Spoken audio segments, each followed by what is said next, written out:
mes chers parents pétillants, j'espère que vous allez bien. Pensez à vous abonner en cliquant ici. Venez sur mon site www.coach-famille.fr. Aujourd'hui, j'ai décidé de vous parler des animaux de compagnie. Et pour ça, je vais vous présenter un de mes chats. Voilà notre chat Batman. Il s'appelle Batman parce que je ne sais pas si vous avez vu, il a un masque qui ressemble à Batman. Ce chat, c'est le chat le plus drôle que je connaisse au monde. Sincèrement, il passe son temps à faire des trucs qui nous font rire.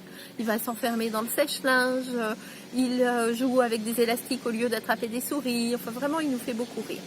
Mais la question, c'est est-ce que c'est intéressant d'avoir un animal de compagnie à la maison? Alors personnellement, nous avons 3 chats, nous avons un chien, 4 enfants, c'est pas mal. Je dirais oui, c'est toujours intéressant parce que ça apprend aux enfants le respect de l'autre. Ça apprend à tenir sa parole pour nourrir ses chats, nourrir ce chien, le promener, l'emmener dehors, bien le traiter, surtout faire attention à ne pas le maltraiter, faire attention quand il va pas bien, pouvoir l'emmener chez le vétérinaire. Bref, ça donne de la responsabilité et du sens à nos enfants. C'est aussi un super ami pour les enfants. Nous, le premier chat qu'on a eu, c'était parce qu'une de mes filles, elle n'est pas très bien. Et je me suis dit que ça lui ferait du bien d'avoir un chat qu'elle puisse câliner, à qui elle puisse raconter tout ce qui se passait de mal. C'est ce qu'on appelle la ronron thérapie. Je peux vous assurer, ça a super bien marché. Mais attention, on n'adopte pas un chat juste pour faire plaisir à ses enfants. Un chien, c'est pareil. On n'adopte pas un animal si on n'est pas certain de pouvoir bien le traiter pendant les années qui suivent. Un chat, ça peut vivre 18, 19, 20 ans. Un chien, selon sa taille, ça peut vivre 10 et 15 ans.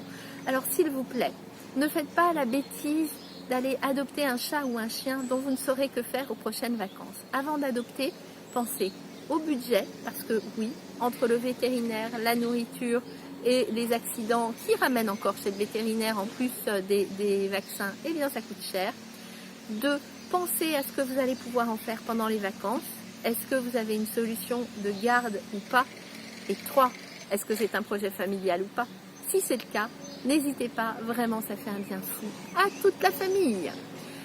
Je vous invite à me mettre vos commentaires en bas de cette vidéo. Abonnez-vous en cliquant ici. Venez sur mon site coach-famille.fr ou .com, c'est pareil. Venez écouter mes podcasts sur mes astuces pour écouter nos enfants. Et vous pouvez aussi aller sur mon site pour recevoir des cadeaux gratuits, des e-books gratuits et en particulier un e-book sur comment ne plus jamais crier sur ses enfants. À très bientôt les parents pétillants.